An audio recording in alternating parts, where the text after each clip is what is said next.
शादी शादी शादी, आज नहीं तो कल आपकी भी होगी और मेरी भी होगी।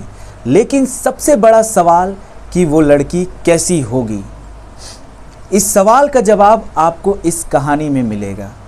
आज की कहानी जो ऐसी है जिसे सुनने के बाद आपके पैरों तले ज़मीन खिसक जाएगी और आपका दिमाग हिल जाएगा कि क्या ऐसा भी हो सकता है।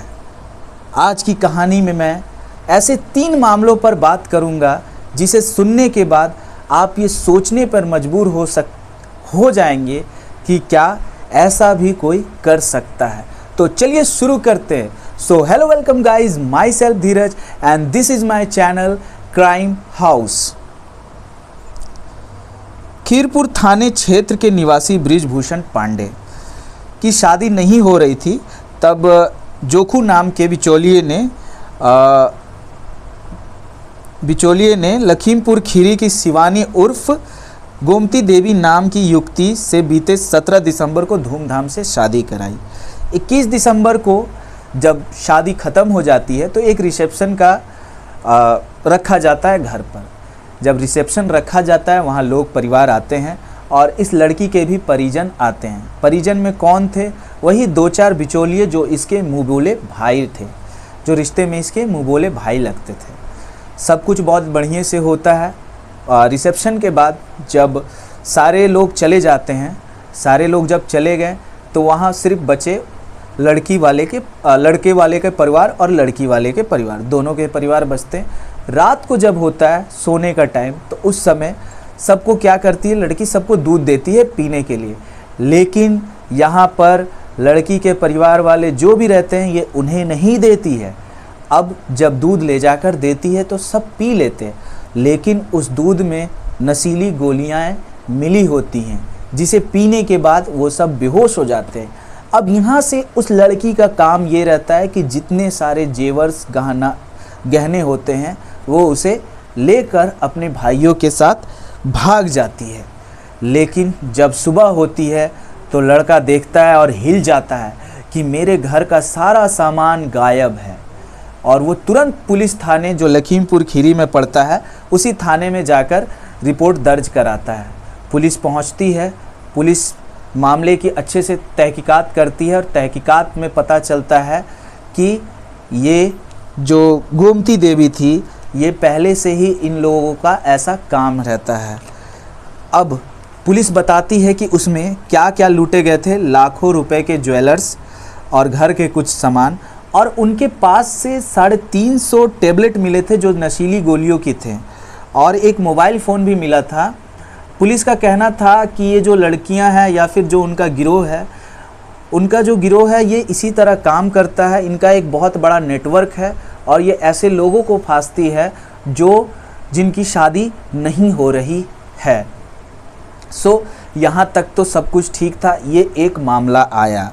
उसके बाद फिर एक मामला जो आया नवंबर 2023 में कानपुर पुलिस ने ऐसी ही एक लुटेरी दुल्हन को गिरफ्तार किया। दुल्हन को गिरफ्तार किया तो पुलिस ने बताया कि ये जो दुल्हन थी इसने अपने पहले पति से शादी किए बिना 2 और युवकों से शादी की। जब वो 2 युवकों से शादी की और तीसरे से फिर और एक शादी करने जा रही थी तब पुलिस ने इसे रंगे हाथ पकड़ा। जब रंगे हाथ पकड़ा तो वो लड़की भी जो थी उसने सब कुछ उगल दिया कि हाँ हमारा एक ग्रुप है जो नौकरी पेशे लोगों को, अब कैसे लोगों को, या तो वो सरकारी नौकरी में हो या फिर कोई बिजनेसमैन हो या फिर मतलब ऐसे लोग जिनकी शादी नहीं हो रही है। अब ये कैसे फांसती थी?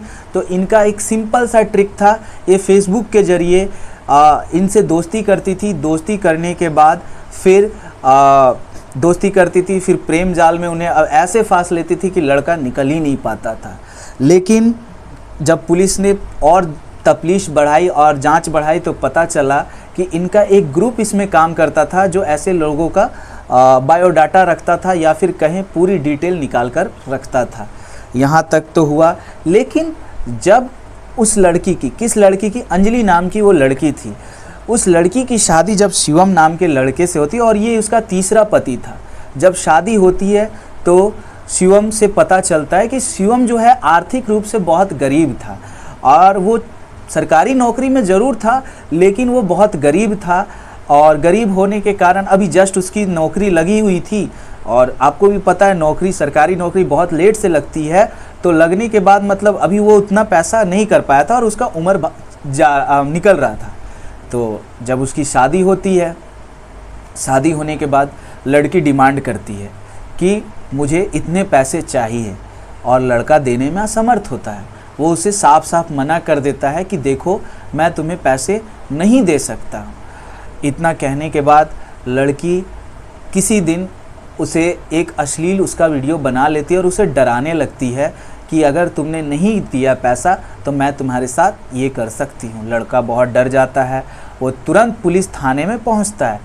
और आपको ये जानकर हैरानी होगी कि जब वो पुलिस स्टेशन पहुँचता है तो पुलिस बहुत सारे इसी मामले को लेकर तहकीकात कर ही रही थी, उसमें एक और मामला ये ऐड हो जाता है। और वहाँ जाने के बाद पुलिस को जब ये बात बताता है कि मुझे अपनी बीवी पे शक है, तो पुलिस उसी केस के सिलसिले में बात करती है और उसी लड़की का फ़ोटो एक केस के सिलसिले में लगा हुआ रहता है। जब ये लगा हुआ रहता है वो लड़का समझ जाता है कि इसी सिलसिले में पुलिस भी बात कर रही है। तो ये केस वो बताता है कि यही लड़की है जिसने मेरे साथ ठगी का ऐसा काम किया है। पुलिस बताती है कि इसका शादी नहीं हुआ था, ये 2-3 युवकों को फांस चुकी है और तुम इसके तीसरे थे। उसे ये सब जब पता चलता है वो बहुत परेशान होता है। ठीक इसी तरह का एक और मामला आया था फरवरी 2023 में। अजमेर के रहने वाले अंकित सिंह की शादी गोरखपुर की रहने वाली गुड़िया से हुई थी। ये जो गुड़िया होती है और जो इसके बीच के बिचौलिए होते हैं, इन्होंने 80,000 रुपये की डिमांड की थी शादी के लिए। तो लड़के वाले जो होते हैं वो 80,000 रुपये दे देते हैं और इवन आपको कुछ पैसे ऑनलाइन भी ट्रांसफ़र होते हैं। और जब ये पैसे ट्रांसफ़र होते हैं शादी हो जाती है धूमधाम से। शादी हुई, शादी होने के बाद विदाई का समय आया। जब विदाई का समय आया, एक्चुअली वो लोग बनारस के रहने वाले थे और बनारस से सटे एक चंदौली गांव पड़ता है, वहाँ उनको जाना था। वो ट्रेन पकड़ते हैं, ट्रेन में सब बैठते हैं और ट्रेन में सब बैठते हैं तो वहाँ पे लड़की के तरफ से कुछ लोग और बैठे होते हैं जो उसके रिश्ते में भाई लगते थे, ऐसा पुलिस बताती है। जब वो वहाँ पहुँचते हैं तो सब कोई बैठे हैं, शाम का टाइम होता है, चाय नाश्ता का टाइम होता है, तो उन्हें चाय नाश्ता दिया जाता है। लेकिन वहाँ पे बैठा एक छोटू नाम का लड़का रहता है, उसके पोटली में एक लाल कलर की पोटली होती है, उस पोटली में कुछ नशीले पदार्थ रहते हैं। वो क्या करता है कि जितने भी चाय हैं वो बोलता है कि ठीक है मैं जा रहा हूँ, चाय सबके लिए बनाता हूँ और अब मैं सबको दूंगा। वो जाता है, चाय बनाता है, नाश्ता में सब भी नशीली पदार्थ मिलाकर सबको खिला देता है। जब वो सबको खिला देता है तो सारे बेहोश हो जाते हैं। और ये जो स्टेशन है बनारस से जो चंदौली पड़ता है, उस बीच में एक और स्टेशन आता है। उस स्टेशन में गाड़ी अभी पहुंचने वाली होती है, तभी वो लोग उतर जाते हैं सारा सामान लेकर। उसमें क्या क्या रहता है तो पुलिस बताती है कि एक आईफोन रहता है, 80,000 रुपये तो उन्हें पहले ही मिल चुका था। एक आईफोन रहता है, करीबन 10 लाख के गहने होते हैं और उनके पास कुछ और सामान होते हैं जो घर के होते हैं, वो सब सामान गायब है। इवन उनकी माँ की पैर की एक अंगूठी भी गायब होती है। मतलब ये सोच लीजिए कि वो किस हद तक उनकी प्लानिंग होगी, वो सारे पैसे लेकर गायब हो चुकी थी। जब गायब होती है, लड़का उस स्टेशन पे पहुंचते हैं तो उनके कुछ रिश्तेदार वहाँ रुकते हैं। जब स्टेशन पे पहुंचते हैं तो रिश्तेदार जाहिर सी बात है आते हैं सामान लेने के लिए, तो सब कोई बेहोश पड़े, उन्हें जगाया जाता है। जगते हैं तो उनके पास कुछ नहीं रहता है, यहाँ तक कि दूल्हे की शेरवानी भी उन लोगों ने निकाल ली थी। अब यहाँ दूल्हा जाता है कंप्लेन करने के लिए। जब वो कंप्लेन करने जाता है तो पता चलता है कि उन लड़कियों का काम ही था इन लड़कों को फांसना। ये एक केस हो गया। उसके बाद एक और केस होता है दिसंबर 2022 में।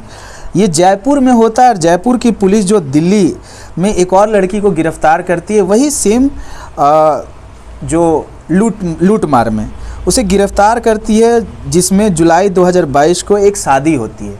उस शादी में लड़के वाले की तरफ से 3 लाख रुपए नगद दिए जाते हैं। जब लड़की वाले को 3 लाख रुपए नगद मिलते हैं उसके बाद शादी धूमधाम से होती है और इस केस में भी लड़की जो है 2 लाख रुपए कैश और करीबन 2 लाख रुपए के गहने, यानी टोटल प्रॉफिट मार्जिन देखा जाए तो 1 लाख रुपए का हो जाए। एक्चुअली तो देखा जाए तो 4 लाख रुपए का फ़ायदा होता है, लेकिन नुकसान देखा जाए तो 1 लाख का। ठीक है, यहाँ पर भी सेम केस रहता है जो दुल्हन लेके भाग जाती है। तो दोस्तों आपने देखा कि ठीक इन तीनों कहानी में एक सा ट्रेंड है। दुल्हन आती है, बिचौलिए आते हैं, शादी कराते हैं, दुल्हन सारे पैसे लूटती है, लूट के भाग जाती है। लेकिन इनका एक नेटवर्क होता है। ये कैसे काम करते हैं? तो ये उन लोगों को टारगेट करती हैं जिनकी शादियां नहीं हो रही या किसी कारणवश या कैसे भी जो भी हो वो इन्हें टारगेट करती हैं। टारगेट करने के बाद ये इन्हें पकड़ती हैं और उसके बाद प्रेम जाल में या फिर जैसे भी है उनसे पैसे असूलती हैं। इनका एक नेटवर्क होता है जो पहले ये पता लगाता है कि कौन किसकी शादी नहीं हो रही या फिर मतलब किसी भी कारण से ये अगर इनके जाल में फंस गए तो ये उन्हें लूटे बिना हार नहीं मानती है। एक फिल्म आई थी आपका डॉली की दुल्हन, 23 फरवरी 2015 में ये फिल्म आई थी जिसमें सोनम कपूर रहती है। सोनम कपूर का मेन काम ही क्या रहता है कि वो ऐसे लड़कों को फांसती है और फांसने के बाद फिर उन्हें लूट कर ऐसे भाग जाती है जैसे वो दुल्हन कभी वर्तमान में कभी प्रेजेंट ही नहीं थी। ठीक है, तो दोस्तों इस कहानी को सुनाने का उद्देश्य हमारा किसी की भावनाओं को ठेस पहुंचाना नहीं, बस आपको सचेत करना और सावधान करना है। सॉरी, मेरी मुंह फंस रही थी। सावधान करना है। इस कहानी से हमें क्या सीख मिलता है कि आप कभी भी, शादी जो होता है 2 रिश्तों का मेल होता है, बहुत बड़ा जीवन काल का चक्र होता है। इसमें आप जितना हो सके उतना सोच समझकर फैसला लें। किसी के कहने पर कि कोई आया मेरे को बोला हाँ ये लड़की अच्छी या फिर जो भी कुछ है, तुरंत फैसला ना लें। और अगर आपको फैसला लेना भी है तो आप ये सोच के ही लें कि वो रिलेटिव या तो आपके घर का अगल बगल होना चाहिए या फिर जिसे आप बहुत दिन से जान रहे हो, पहचान रहे हो, तभी आप उसकी बात सुनो और शादी के लिए हामी भरो। जब तक भी आप जहाँ भी रहो अच्छे से रहो और अपने आप को इन सारे मामलों से दूर रखो। तब तक के लिए आप जहाँ भी रहो मस्त रहो, स्वस्थ रहो। जय हिंद।